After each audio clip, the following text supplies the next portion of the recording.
दोस्तों नमस्कार। ITI technical और यूट्यूब चैनल पे स्वागत है। दोस्तों जनरेटर की नोट्स बता रहे हैं, पूरे एक तरह से अपने जो जनरेटर की नोट्स है उसको कवर करा रहे हैं। चैनल पे नए हो चैनल को सब्सक्राइब कर लेना, दोस्तों को शेयर जरूर करना। दोस्तों जो नोट्स हैं अभी तक मैंने 4 से 5 वीडियो अपलोड कर दिए गए हैं, इसके पहले के वीडियो, और कंटिन्यू हमारे वीडियो अपलोड हो रहे हैं। और जो अभी NBS यानी नवोदय विद्यालय में वैकेंसी आई हुई है, उसके लिए जो इलेक्ट्रीशियन प्लम्बर की वैकेंसी है, बहुत हेल्पफुल हमारा पेपर रहेगा। नोट्स ये जो आप देख लोगे, नोट्स लास्ट तक ज़रूर देखना। यदि पसंद है कमेंट करना, यदि कोई भी गलती है तो ज़रूर हमें कमेंट में करके बताना। आज के फर्स्ट नंबर क्वेश्चन कह रहा है, कौन सा जनरेटर स्टार्ट होते ही पूरा आउटपुट देता है। यानी ऐसा कौन सा जनरेटर है जब हम उसको चालू करते हैं तभी से हमारा आउटपुट पूरा वोल्टेज देना चालू करता है। उसका नाम है पृथक उत्तेजित जनरेटर तथा अस्थायी चुंबक युक्त स्व उत्तेजित जनरेटर। ये ऐसे जनरेटर होते हैं जब इनको चालू करते हैं तभी से हमारा आउटपुट पूरा बिजली देना चालू कर देता है। यहाँ पे आपको डायग्राम दिख रहा है, ये है पृथक उत्तेजित जनरेटर का डायग्राम। पृथक उत्तेजित मैं पहले से बताया था। पृथक उत्तेजित जनरेटर पे सप्लाई देने के लिए बाहरी सोर्स की आवश्यकता पड़ती है। देखिए यहाँ पे बाहरी सोर्स सप्लाई दे रहा है DC बैटरी के माध्यम से। ये होती है फील्ड वाइंडिंग इसको बोलते हैं, और इसको आर्मेचर बोलते हैं। इसको आर्मेचर के बाद जो कार्बन ब्रश लगे हैं यहाँ पे, इसको कार्बन ब्रश बोलते हैं। और जो फिर यहाँ पे हम लोग लोड लगा देते हैं। उसी तरह परमानेंट जो मैग्नेट जनरेटर होता है उसमें हम लोग फील्ड वाइंडिंग की जगह पे परमानेंट मैग्नेट लगा देते हैं। ये देखिए यहाँ पे 2 परमानेंट मैग्नेट लगा है, यानी AN और AS ध्रुव होते हैं 2 पोल के। और यहाँ पे आर्मेचर घुमा रहे हैं परमानेंट मैग्नेट के बीच में, और कार्बन ब्रश के माध्यम से बाहरी सप्लाई तक लोड ले जा रहे हैं। ये हुआ अस्थायी चुंबक युक्त स्व उत्तेजित जनरेटर। ये है पृथक उत्तेजित जनरेटर।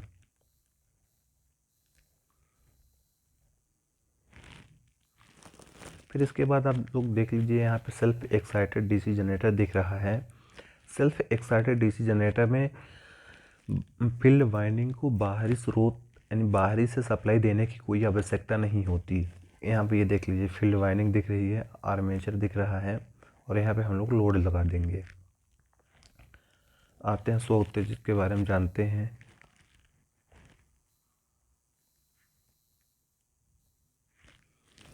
यहाँ जान जाइए क्रांतिक प्रतिरोध। क्रांतिक प्रतिरोध यानी क्रिटिकल रेजिस्टेंस, किसी फील्ड वाइंडिंग का वह अधिकतम प्रतिरोध जिसका अधिक मान होने पर वह स्वयं उत्तेजित जनित्र पूर्ण रूप से वोल्टेज नहीं बना पाता, उसे फील्ड वाइंडिंग या क्रांतिक प्रतिरोध बोलते हैं। किसी भी फील्ड वाइंडिंग का जो क्रांतिक प्रतिरोध होता है यानी एक लेवल होता है, क्रिटिकल रेजिस्टेंस से ज़्यादा रेजिस्टेंस हो जाएगा तो हमारा जनरेटर वोल्टेज बनाने में विफल हो जाएगा, यानी हमारा जनरेटर वोल्टेज नहीं बना पाएगा। यदि क्रिटिकल रेजिस्टेंस से ऊपर हो गया हमारा रेजिस्टेंस, तो नोट्स ये बोला है फील्ड वाइंडिंग का प्रतिरोध हमेशा क्रांतिक प्रतिरोध से कम होना चाहिए। यानी जो हमारी जो फील्ड वाइंडिंग होती है, फील्ड वाइंडिंग का जो प्रतिरोध होता है क्रिटिकल यानी क्रांतिक प्रतिरोध से कम ही होना चाहिए।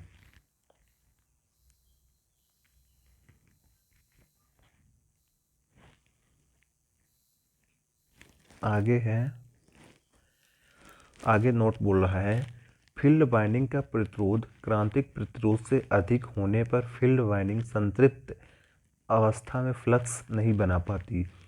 जब हम लोग फील्ड वाइंडिंग का प्रतिरोध क्रिटिकल यानी क्रांतिक प्रतिरोध से अधिक कर देते हैं तो हमारी वाइंडिंग सेचुरेट हो जाती है, यानी फ्लक्स बनाना बंद कर देती है, जिसके कारण EMF बिल्कुल नहीं बन पाता, 0 हो जाता है, और हमारा जनरेटर बिजली बनाना विफल कर देता है।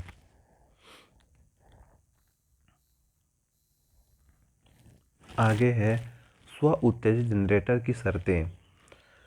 स्व उत्तेजित कहे तो सेल्फ एक्साइटेड जो जनरेटर है उसके कुछ नियम बता रहा, शर्तें हैं। पहला शर्त ये है कि फील्ड पोल में अवशिष्ट चुंबकत्व का होना। सेल्फ एक्साइटेड जनरेटर जब होता है उसका जो फील्ड वाइंडिंग होता है, फील्ड वाइंडिंग में शेष चुंबकत्व यानी अवशिष्ट चुंबकत्व रहता है, तभी वो हमारा फ्लक्स कट करता है और ईएमएफ बनती है। दूसरा नंबर बोल रहा है फील्ड वाइंडिंग का प्रतिरोध क्रांतिक प्रतिरोध यानी क्रिटिकल रेजिस्टेंस से कम होना चाहिए। यानी फील्ड वाइंडिंग जो होता है, फील्ड वाइंडिंग का प्रतिरोध क्रांतिक यानी क्रिटिकल रेजिस्टेंस से कम होना चाहिए। तीसरा नंबर है जनरेटर, यानी जनरेटर अपनी सामान्य गति पर घूर्णन करे। और नेक्स्ट एक बोल रहा है जनरेटर के आर्मेचर में ईएमएफ की दिशा व फील्ड पोल फ्लक्स के संयोग वाली होनी चाहिए। ये है सेल्फ उत्तेजित जनरेटर की शर्तें हैं।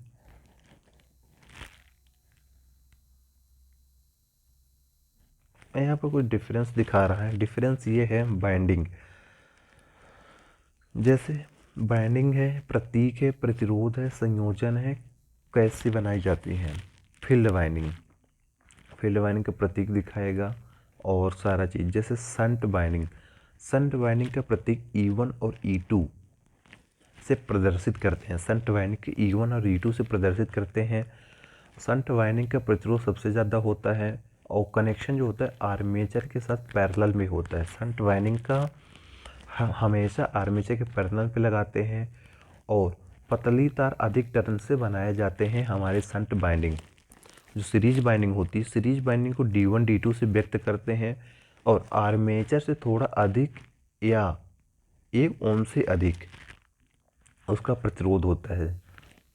सीरीज जो बाइंडिंग होती है, सीरीज बाइंडिंग का प्रतिरोध 1 ओम से ज़्यादा होती है।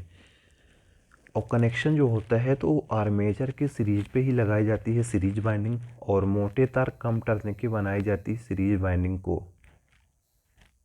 आगे देख लो क्या कह रहा है। आगे है आर्मेचर बाइंडिंग, यानी A1 A2 सबसे कम जो आर्मेचर बाइंडिंग होता है उसका जो रेजिस्टेंस होता है सबसे कम होता है, और आर्मेचर को A1 A2 से दर्शाते हैं और मोटे तार कम टर्न की बनाई जाती है। इंटरपोल, इंटरपोल को B1 B2 से, और जो कनेक्शन होता है इंटरपोल आर्मेचर के श्रेणी क्रम पे इंटरपोल को लगाया जाता है।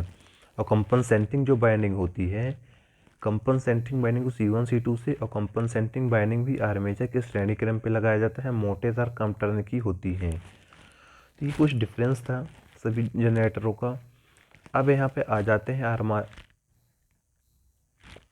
आगे बोल रहा है आर्मेचर बाइंडिंग, सीरीज बाइंडिंग और शंट बाइंडिंग का प्रतिरोध संबंध। सबसे कम आर्मेचर रेजिस्टेंस का रेजिस्टेंस होता है, फिर सीरीज रेजिस्टेंस को होता है, फिर शंट रेजिस्टेंस का। सबसे ज़्यादा रेजिस्टेंस शंट फील्ड बाइंडिंग का होता है, फिर उसके बाद सीरीज बाइंडिंग का होता है, फिर उसके बाद आर्मेचर बाइंडिंग का होता है। यानी सबसे कम आर्मेचर बाइंडिंग का, सबसे ज़्यादा शंट फील्ड बाइंडिंग का प्रतिरोध होता है।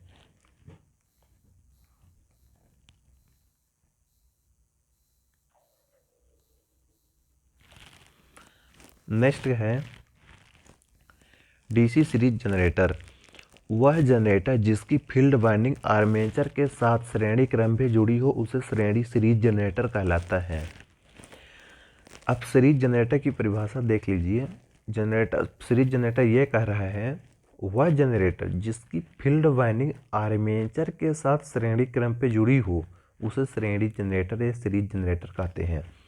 अब देख लीजिए यहाँ पे आर्मेचर बाइंडिंग है और कार्बन ब्रश लगा है, उसी के सीरीज पे हमारी सीरीज फील्ड वाइंडिंग लगाई गई है ये, इसीलिए इसको सीरीज जनरेटर बोलते हैं और यहाँ पे लोड लगाया गया है।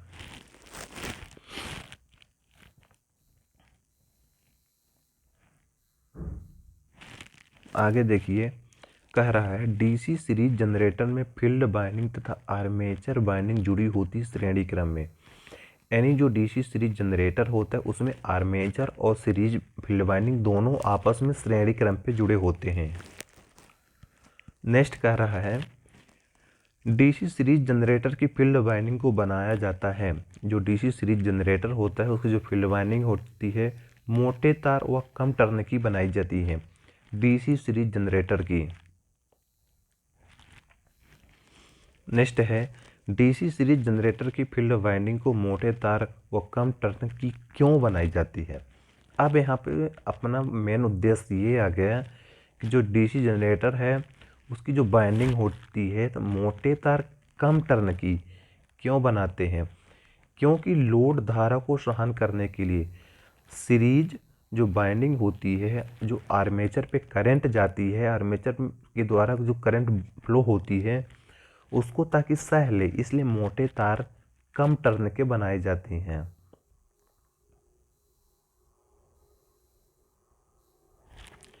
अगला है डीसी सीरीज जनरेटर की लोड धारा आर्मेचर धारा तथा फील्ड धारा के मध्य का संबंध है। यानी जो डीसी सीरीज जनरेटर होती है उसमें लोड धारा, आर्मेचर धारा तथा फील्ड धारा के मध्य संबंध पूछ रहा क्या है? तो लोड धारा, आर्मेचर धारा तथा फील्ड धारा तीनों बराबर होती हैं डीसी जनरेटर में, वो भी सीरीज जनरेटर में। सीरीज जनरेटर पे लोड धारा, आर्मेचर धारा तथा फील्ड धारा तीनों बराबर होती है। ये देखिए, लोड धारा, आर्मेचर धारा, सीरीज धारा बराबर होती है।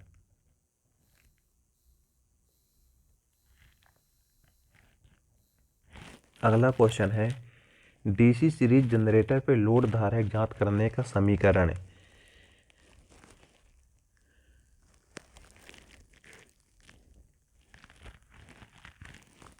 डीसी सीरीज जो जनरेटर है उसमें जो लोड धारा ज्ञात करने के लिए जो फार्मूला लगाया गया है ये है A² बराबर होता है P/RT। RT यानी टोटल रेजिस्टेंस से होता है RA plus RL plus RSE, यानी armature resistance plus load current resistance plus series resistance. तीनों को हम कर देंगे तो हमारा लोड धारा निकल आएगा, या I बराबर P/V भी हम फार्मूला लगाकर लोड धारा ज्ञात कर सकते हैं।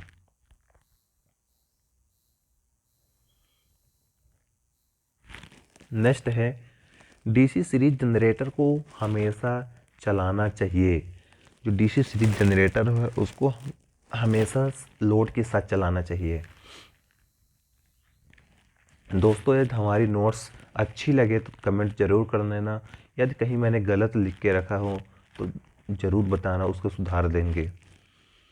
आगे है डीसी सीरीज जनरेटर को बिना लोड के चलाने पर क्या प्रभाव पड़ेगा। यानी जो डीसी सीरीज जनरेटर होता है उसको बिना लोड के चलाने के लिए ये प्रभाव पड़ेगा, पूर्ण आउटपुट नहीं मिलेगा। जब तक हम डीसी जनरेटर में लोड नहीं लगाएंगे तब तक हमारा कंप्लीट आउटपुट नहीं मिलेगा, क्योंकि सीरीज पे लगा हुआ है। और सीरीज मोटर को हो या जनरेटर हो उसको लोड पर चालू लगाकर ही चालू करना चाहिए। आगे क्वेश्चन है डीसी सीरीज जनरेटर को बिना लोड के चलाने पर किसकी भांति कार्य करता है। डीसी सीरीज जनरेटर को हम यदि बिना लोड के चलाएंगे तो ओपन सर्किट की भांति कार्य करता है।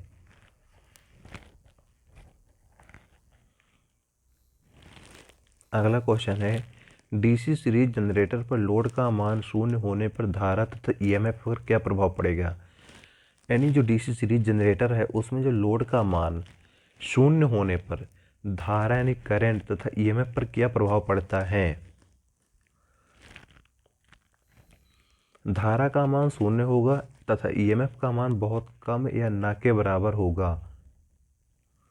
इसीलिए डीसी जनरेटर को, सीरीज जनरेटर को लोड पर लगाकर ही चालू करना चाहिए ताकि उसका करंट का मान ज़्यादा रहे और ईएमएफ का मान भी ज़्यादा रहे। यदि हम बिना लोड के डीसी सीरीज जनरेटर को चालू करते हैं तो उसमें से धारा का मान शून्य रहेगा और ईएमएफ बहुत कम रहेगा, ना के बराबर रहेगा।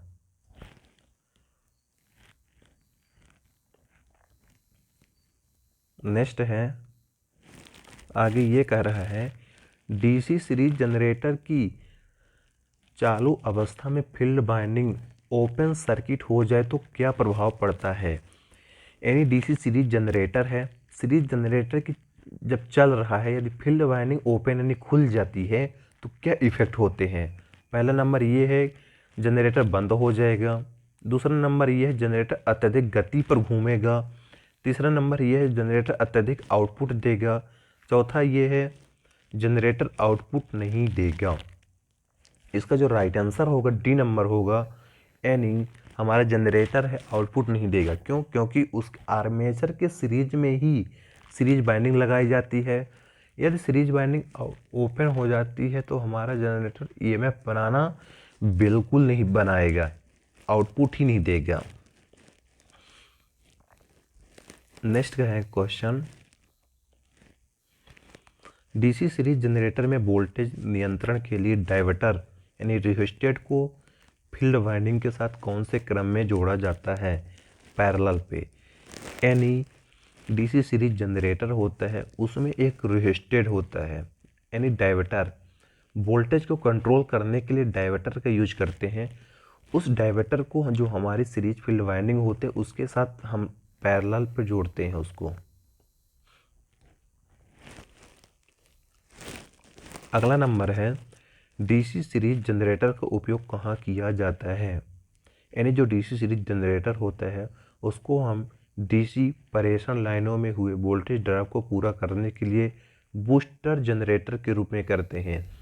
यानी जो सीरीज जनरेटर होता है, सीरीज जनरेटर को जो ट्रांसमिशन लाइन होती है डीसी परेशान यानी डीसी ट्रांसमिशन लाइन में जो वोल्टेज ड्रॉप होता है उसको पूरा करने के लिए हम लोग बूस्टर के रूप में बूस्ट करने के लिए डीसी सीरीज जनरेटर को यूज करते हैं।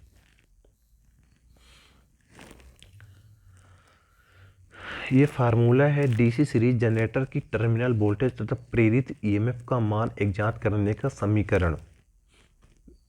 वीबी बूस्ट ड्रॉप, ये समीकरण total voltage E I A R A minus I S E R S E minus V P. ये फार्मूला आप लोग ध्यान से देख लेना।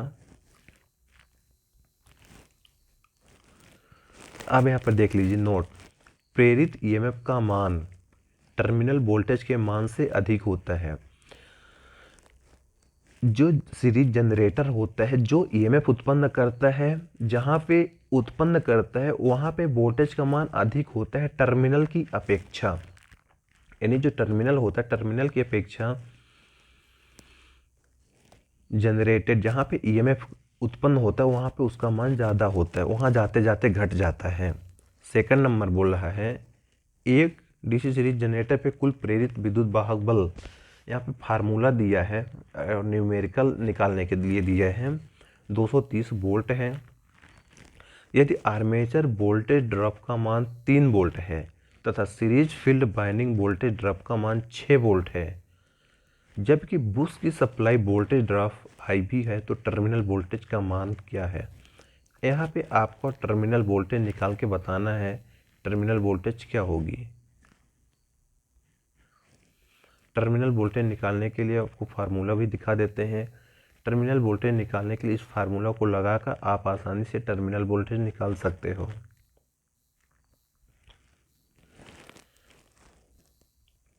अब इस वाले फार्मूले पे, इस वाले न्यूमेरिकल पे ये कह रहा है कि विद्युत धारा तथा ईएमएफ का मान क्या होगा। यहाँ पे सारा दिया है 40 वाट, 60 वाट, 240 वोल्ट, 2 ओम, 0.1 ओम, 1 वोल्ट। तो विद्युत धारा का मान ज्ञात करिए। तो यहाँ पे आप फार्मूला देख लेना और निकाल लेना आसानी से। कैसे कैसे निकालते हैं ज़रूर देख लेना।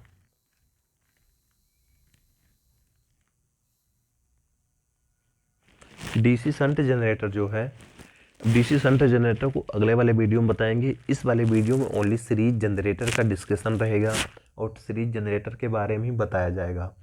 अगले वाले वीडियो में शंट जनरेटर को चालू करेंगे। वीडियो लंबा हो रहा है दोस्तों, यदि कोई गलती हुई हो वीडियो में हमारे नोट्स में ज़रूर कमेंट करना।